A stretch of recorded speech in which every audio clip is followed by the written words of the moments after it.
From WNYC, this is NYC Now. I'm Janae Pierre. I'm getting older. It's going to become harder to conceive naturally. But at the same time, it's like, well, if we can't afford it, then we can't afford it. But maybe if 2K really expands, that would be a huge help. Some New York City parents are considering whether or not they can afford to grow their families now that Mayor Mamdani has expanded childcare for 2- and 3-year-olds. On today's episode, we check in with parents around the city to see if and how the mayor's policy has affected their family planning. But first, here's what's happening in our area. More than half of New York City's council members are calling for a ban on artificial intelligence in public schools. This spring, the city's education department released draft guidance that outlined a stoplight approach to AI.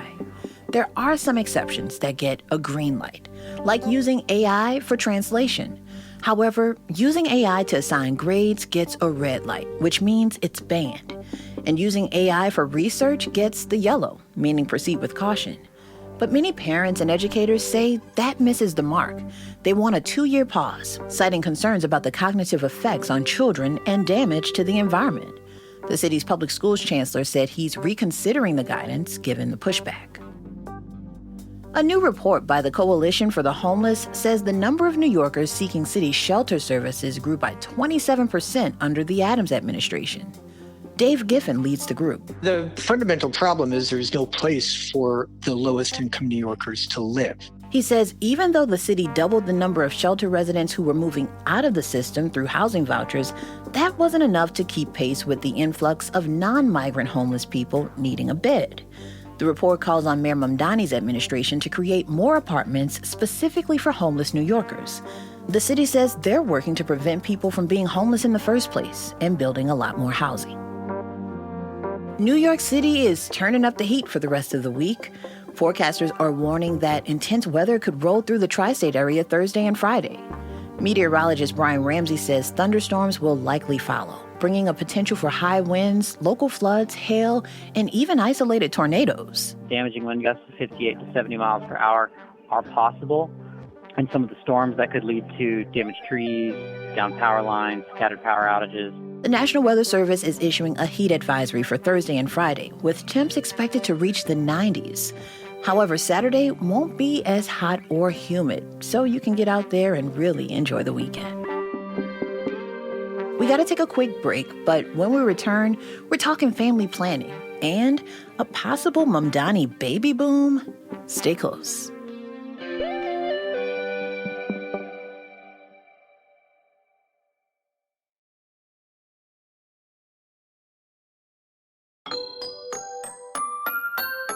Welcome back.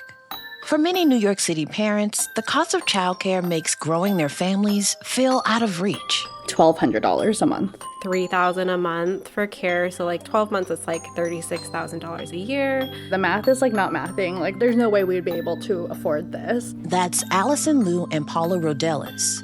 Earlier this year, WNYC reporter Karen Yee helped us break down what the expansions to free childcare for more toddlers might look like for parents who are stretched thin. Now that these policies have been set in motion, Karen has been checking in with parents around the city to see if and how this policy has affected their family planning. Hey, Karen. Hey, Janae. You've been reporting a Mamdani baby boom, or at least trying to. Yes, trying to is the right word. So I think what I wanted to look at are all of these policies that the mayor's been promising and that Governor Kathy Hochul has been promising to fund. Is it actually going to result in more New York babies, or as Mayor Mamdani calls them, New York's cutest? But as I made some calls, experts very quickly squashed my dreams. It's too early to tell, basically, is the short answer. Okay. Birth data won't be ready for a while. Data on the number of families with young children leaving the city won't be updated for a while. And really, the other piece of this is we won't know whether more women are returning to the workforce because of childcare options. So we won't have those numbers yet to really What's gauge a this. while, though, Karen? It's safe to say it's going to be a few years before we can truly call it, if we ever get there, a Mamdani baby boom. All right. Well, what did you find out?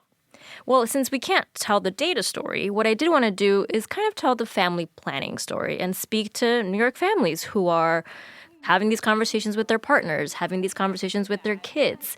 And I spoke to some parents about how they're making it work and what are they thinking about now. Yes, thank you for having me in your home. One of those parents is Allison Liu. I am a mom of a 4.5-year-old. And she's considering expanding her family. We are, thinking about a second kid because we now have been through one cycle of paying for childcare, but it's been really difficult to finalize that decision. Why did Allison say that it's difficult? Because they've already been through the pains and the struggle of having to pay for childcare for their son. Okay, I want to start with a more basic lesson first. For people who don't have kids, or maybe you do and you still don't get it, let's talk about what we mean by childcare and the different grades, so to speak. Yeah. When you have a baby, they are an infant. There are some programs that are infant care, starting usually around 6 months, sometimes earlier. There is no free city program. So when you have a baby and you want to put them in childcare, you have to pay fully for that. The average cost is about $20,000 a year. Once your kid turns 1, similar. There is no free program. You have to pay for childcare. When your child turns 2, there currently is no free city program, but the mayor and the governor have promised to fund a pilot for 2-year-olds starting this September. A very small one. TBD on how much that expands. What currently exists now, what we call free preschool, 3K and pre-K, is free care for 3 and 4-year-olds. So essentially what you have is parents who want to go back to work and who want to have their kids in childcare sort of desperately putting together money to make it until their kid turns 3. Because once their kid turns 3, they're eligible for the city's free 3K program. And then they continue on to pre-K, and then at 5, they're in kindergarten, public school, hallelujah. Yes, hallelujah. So now that Allison's kid is 4, that kid can go through free preschool. So with that in mind, what's stopping Allison from having another kid? It's still a cost. It's still a cost because she's going to have to pay for at least the first 2 years of childcare out of her own pocket. There's a question as to whether her child will be eligible for 2K when and if that comes to her neighborhood. Mm-hmm. So you're looking at 2 to 3 years of private pay, and she's looking at her budget thinking, can I afford this? Can I afford to raise 2 kids in this city? Mm-hmm. And I don't know that they want to go through those sacrifices all over again. I mean, they were paying $36,000 a year at one point. What? That's on the higher end, isn't it? Absolutely. I mean, the average cost of childcare in New York City is about $20,000 a year. But for many, many families, really depending on the neighborhood you're in, it can be thousands of dollars more than that. And Allison she's actually an organizer for New Yorkers United for Childcare. Okay, so she's not making much either. She's not. And she's also very intimately familiar with both the policy side, and she also knows what parents are struggling and the way parents have sort of made the math work. Even in my own family, right, we're like counting down the months, like how many more months do we have of private care? Mm-hmm. Because then that determines, okay, once our child is old enough to enter a 3K program, we can kind of breathe a little bit easier. There's still a lot of extra costs to pay, but now maybe you can think about taking a trip again. Maybe you can think about maybe taking a job that makes you happier but is a little bit less pay. Maybe you can think about maybe moving somewhere with a higher rent. You can sort of adjust because that really big budget item is going to disappear once your child can make it into a 3K program. Right, and that's exactly what Allison has in mind here. Absolutely. We've made some really tough decisions in order to have childcare so we can work, so we can raise our family here. If we had not gotten that 3K seat, we probably wouldn't still be here. Allison says her family relied on 3K to help them turn the corner financially. Her and her husband, for example, they had to go into debt. They took on up to, I think it was $15,000 of debt in order to get through those first few years of childcare. Mm-hmm. They opted out of paying for health insurance in order to scrounge together enough to cover their care. Being a parent is really expensive. And they're not the first family that I've met and spoken to that have acquired debt to pay off care. I did meet a single mom in Ditmas Park, I want to say last summer, and she also went into debt to pay for childcare for her daughter. Oh. And again, I think it's because they know that this is sort of a temporary pain until they can sort of get to that mark of free preschool, and allows them to stay in the workforce, allows them to continue making money to be able to raise their children. Yeah. And, when we think about childcare, when we talk about childcare, we talk a lot about what parents pay, but there's another thing that's affecting New Yorkers, which is their decision to go back to work. Once you can put your child in childcare, you can go back into the workforce. Silvia, SILV. I met Sylvia Silverio. She's a mom of 4 on Staten Island. She told me that she already has 4 kids, but she had to leave the workforce after the birth of her youngest very recently. Fue difícil al principio porque estamos acostumbrados a trabajar.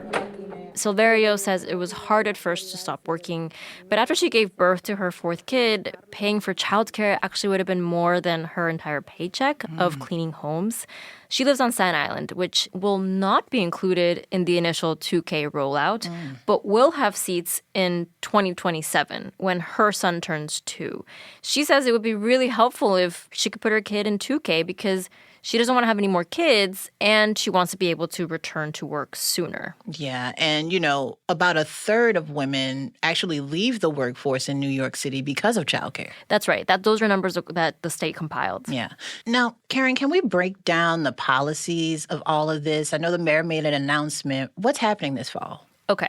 So the first thing that's happening this fall is this big 2K pilot that we've been talking about. This is for the first time, the city will offer free care for 2-year-olds. It's going to be for about 2,000 2-year-olds starting in September. Today, we take one step to realizing a city where every New Yorker, every family, every child can afford to keep calling it their home. Now, the mayor has also announced additional seats for 3K. This is care for 3-year-olds. Mamdani added 2,000 more seats. And these seats were meant to alleviate high demand in certain neighborhoods. What you had happen in previous years is parents were signing up, they were getting placed in schools that were either very far from where they lived and walking 6 blocks more with a toddler is like walking 1,000 miles. It can take a very long time. I can only imagine. So parents were, say, living in Brooklyn, getting placements in Queens. And so he wanted to rectify that situation and really alleviate the seat shortage problem. Yeah. And he targeted 56 zip codes where there's going to be more seats this fall. Those include neighborhoods like Park Slope, Canarsie, East Elmhurst, and Parkchester. Wow, 56 zip codes. That's a lot. I know parents must be breaking the internet to get their kids signed up. You would think so. And Mayor Mamdani really made a push to really outreach. Sign up for pre-K, sign up for 3K. Yeah, Cardi B even did it. Yeah, they were doing a jingle. Yeah. And, there was ads on taxis and NYCNow kiosks. But I reported with my colleague Liz Kim that actually applications for 3K and pre-K this year were stagnant. They were flat. So despite all of this outreach, despite all of these celebrations, despite all of this messaging, not many more people applied for these programs across the city. Why is that? Part of that is, you have declining birth rates. There's this fear around the immigration crackdown. So maybe families not willing or wanting to really put their information out there and they're just scared. They're staying home and maybe they're staying a little bit more in their silos. You also have families with young children that have left the city in droves. And I think, to my colleague Liz Kim's point, it really raises questions about the mayor's reach to working class New Yorkers. What the mayor said when he was asked about the stagnation in applications is he blamed former Mayor Eric Adams. He said, the Mamdani administration has essentially inherited a disinvestment in outreach efforts. And so they're trying to really make up this gap. And the reality is that even though these programs help a lot of parents, a lot of parents still remain outside of the system. The application data show that of all the 3-year-olds who were eligible, about 50% of them applied for 3K. And for 4-year-olds, it's about 60% of those who were eligible applied for pre-K. Okay, so even though applications are stagnant right now, there are still parents out there who are hoping that the program reaches their neighborhood. Absolutely. I think ideally what the mayor wants to do and the governor here and advocates is move to a truly universal childcare system. And what that means is it's not this patchwork system of, piecing together 3-year-old care and 4-year-old care, but really from 6 weeks until 5 years old. A truly universal system that can benefit all families. Karen, nice to meet you. families like Paula Rodelas, who lives in Bushwick. She's crossing her fingers that the city brings a 2K program to her neighborhood soon. I'm 38 years old, so that's just like a whole other factor in just figuring out like having a second child. Like I'm getting older, it's going to become harder to conceive naturally. But at the same time, it's like, well, if we can't afford it, then we can't afford it. But maybe if 2K like really expands into this neighborhood, that would be a huge help. Rodelas is currently fostering a child with her partner, and she's trying to figure out how to make all of the pieces of the puzzle fit. She's a foster parent, and as a foster parent, you get a voucher to cover the cost of childcare. But once they formally adopt, they'll be responsible for the cost, which in her neighborhood, she told me it's about $1,200 a month. And when she has to pay fully for childcare, how does that affect her decision to have a second child? Does she wait 1 year until her adopted child can access 3K before trying for a second child? You know, can she even afford childcare for her son when she adopts him? And she's also looking at her own timeline. She's in her late 30s, so if she's going to get pregnant, she knows it's going to be harder to do that the older she gets. Yeah. The other thing to keep in mind is we've been talking a lot about free preschool programs, free 3K and pre-K programs. But the truth is, when we talk about the city's free preschool programs for 3 and 4-year-olds, 3K and pre-K, they're really only free for part of the day. Oh, my goodness. It's always something. Yep. So it actually runs for 6 hours a day and usually goes from September to June, and it's closed in the summer. So what are parents to do? Just pay the extra money, huh? Absolutely. How much do these programs cost? Well, we're talking about some programs have extended day. So if your program offers it, you can pay for the extra hours because who gets out of work at 2 p.m.? Not I. And there's some programs that offer summer school, or in some cases, you have to go and find private summer school programs. Okay, so how much do these programs cost? Allison, who we heard from earlier, said she was looking into summer camps and the average cost in her neighborhood can be $2,000 to $3,000 a month. But her son, Asher, who is 4.5, she said he's really been asking her for a sibling. He said to me, I'd love to have a bunk bed in my room, and then like I can be on the top bunk and he can be on the lower bunk, and like then we go to the park and I'll be on my scooter and he'll be on the bicycle, and it will be just so great to not be alone. So I spoke to Asher because kids deserve to have their voices heard too. And what kinds of things would you like to do if you had a brother? Play. Like what? Video games. He told me that he's already decided that his brother, if it's a boy, would be named Max. What if it's a girl? I guess Max would be a girl name too. No. And the girl name is Susan. That was a lot to digest, Karen. Thank you so much for ending with New York City's cutest. You're welcome, Janae, anytime. That's WNYC's Karen Yee. And thank you for listening to NYC Now. I'm Janae Pierre. See you next time.